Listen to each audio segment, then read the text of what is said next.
حضرت حذیفہ بن اسید انصاری رضی اللہ تعالی عنہ فرماتے ہیں کہ حضور تشریف لائے اور ہم کسی امر میں بات کر رہے تھے، تو حضور علیہ السلام نے ارشاد فرمایا کہ تم کس چیز کا تذکرہ کر رہے ہو؟ تو ہم نے عرض کی حضور ہم قیامت کے بارے میں ذکر کر رہے ہیں۔ تو حضور علیہ السلام نے ارشاد فرمایا کہ قیامت اتنی دیر تک قائم نہیں ہوگی جب تک یہ نشانیاں پوری نہ ہو لیں۔ ان میں سے ایک حضور نے دھوئیں کا ذکر فرمایا، دوسرا دجال کا تذکرہ کیا، تیسرا دابۃ الارض یعنی یاجوج اور ماجوج کا تذکرہ کیا کہ وہ نکلیں گے، اس طرح سورج کا مغرب سے نکلنا اس کا ذکر کیا، حضرت عیسیٰ علیہ السلام کے نزول کا ذکر کیا۔ اسی طرح حضور علیہ السلام نے زمین کا 3 جگہوں سے بیٹھ جانے کا ذکر کیا، ایک مشرق میں، ایک مغرب میں اور ایک جزیرہ عرب میں، زمین دھنس جائے گی نیچے، اس کا ذکر کیا۔ اور یمن کی جانب سے ایک آگ نکلے گی جو لوگوں کو دھکیل کر کے شام کے میدان میں لے آئے گی، اس کا تذکرہ کیا۔ فرمایا جب تک یہ نشانیاں پوری نہیں ہو جاتی اتنی دیر تک قیامت قائم نہیں ہوگی۔ تو یہ قیامت کے آنے سے قبل جو ہیں وہ نشانیاں ہیں جو ظاہر ہوں گی۔ اس کے علاوہ قیامت آنے سے کچھ اس سے بھی پہلے نشانیوں کا ظہور ہوگا، جس کا ذکر حضور نبی رحمت صلی اللہ علیہ وسلم نے ارشاد فرمایا۔ حدیث جبریل اس پہ بہت معروف ہے، جس کو حضرت عمر بن خطاب رضی اللہ تعالیٰ عنہ روایت کرتے ہیں۔ آقا کریم علیہ السلام کی خدمت میں کہتے ہیں ہم حاضر تھے کہ ایک شخص آیا کہ جس کے سیاہ کالے بال تھے اور سفید رنگ کا اس نے لباس پہنا ہوا تھا، اہل مدینہ سے وہ تھا نہیں، اور اس کے چہرے پر، لباس پر، بشرے پر آثار سفر بھی ظاہر نہیں تھے۔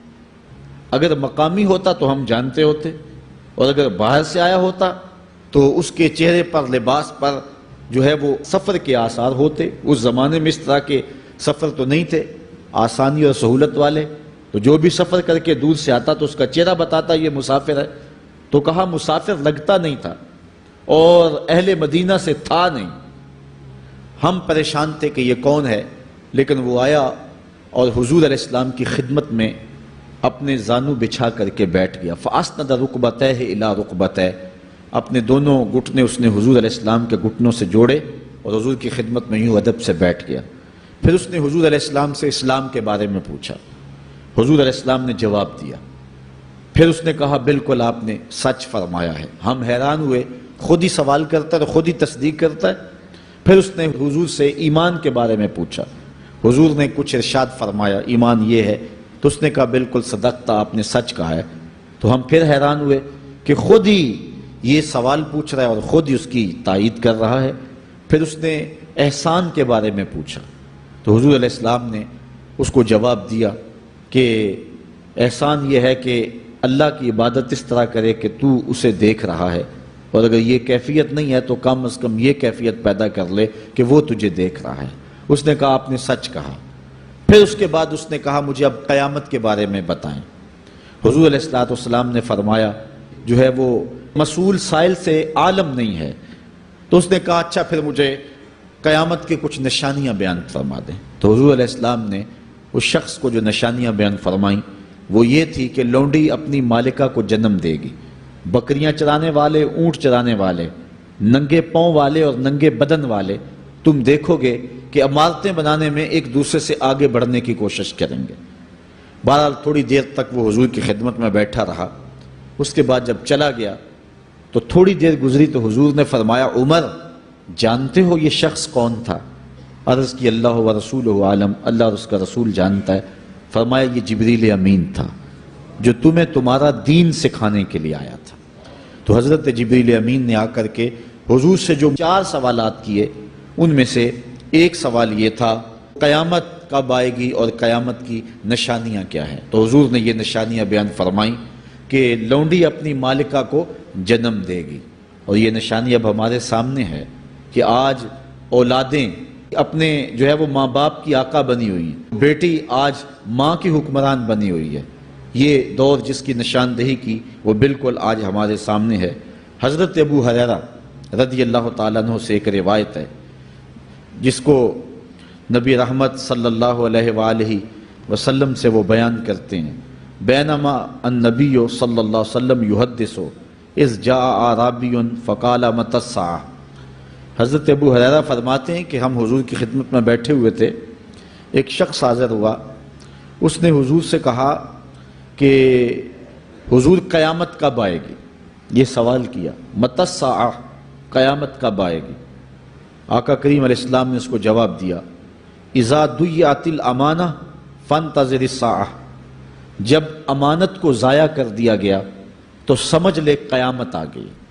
جب امانت کو ضائع کر دیا جائے گا تو سمجھ لے قیامت آ گئی ہے۔ قال کیف اضاعتها، عرض کی حضور امانت کو ضائع کرنا کیا مفہوم رکھتا ہے، اس کا مطلب کیا ہے؟ تشریح پوچھی حضور سے، تو حضور علیہ السلام نے جو جواب دیا وہ سماعت کیجئے۔ قال اذا وسد الامر الى غیر اہلہ فانتظر الساعة، فرمایا جب معاملات نااہل لوگوں کے سپرد کر دیے جائیں تو سمجھ لے کہ قیامت آ گئی۔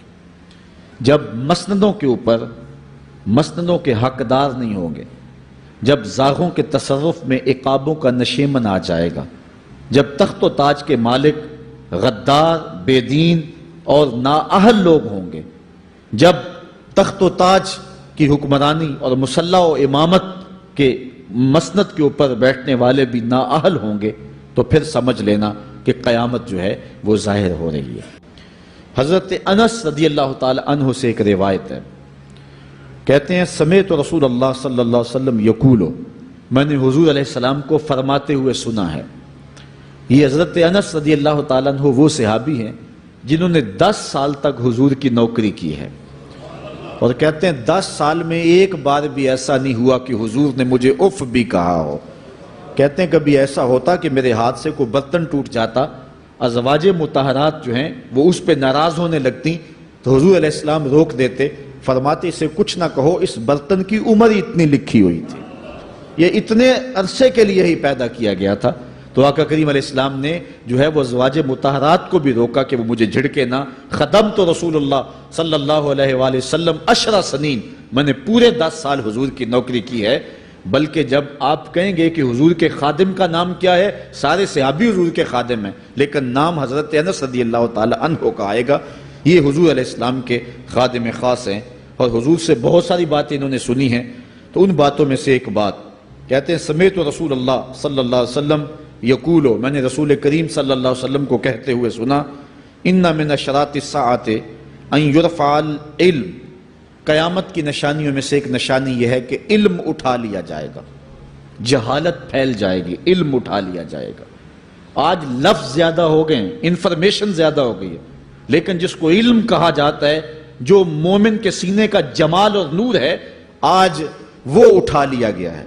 آج لوگ کہتے ہیں جی جتنا علم آج ہے اتنا علم پہلے تو نہیں تھا۔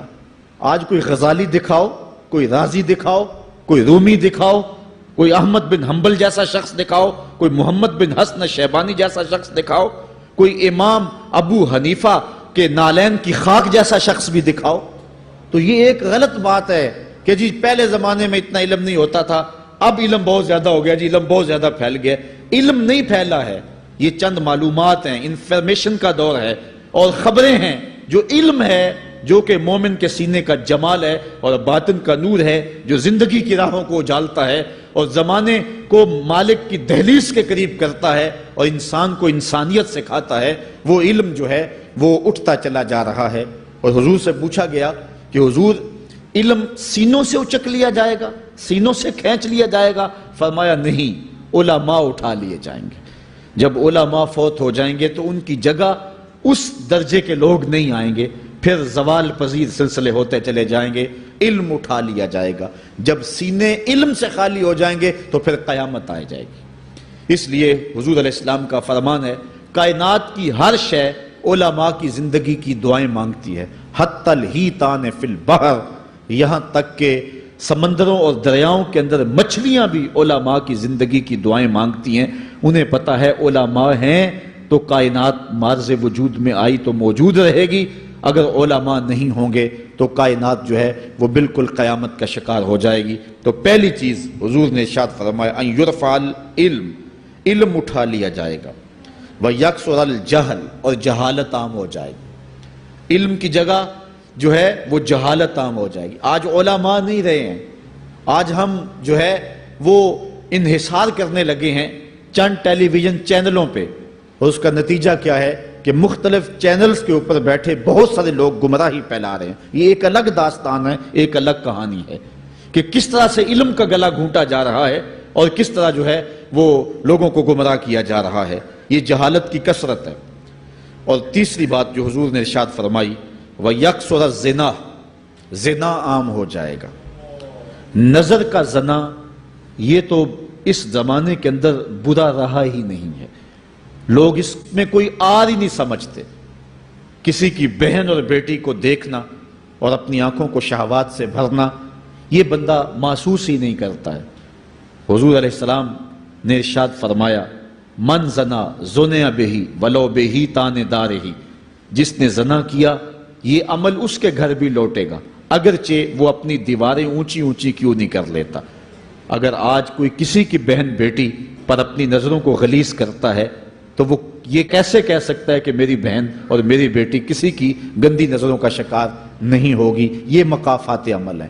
گندم از گندم بروید جوز جو، از مقافات عمل غافل مشو۔ اس لیے بدکاری پھیل جائے گی، نظر کی بدکاری اور ہر طرح کی بدکاری، اور یہ اتنا برا اور کبھی کام ہے کہ اللہ تعالیٰ جل شانہ نے قرآن مجید میں اسے کھلی بے حیائی قرار دیا ہے۔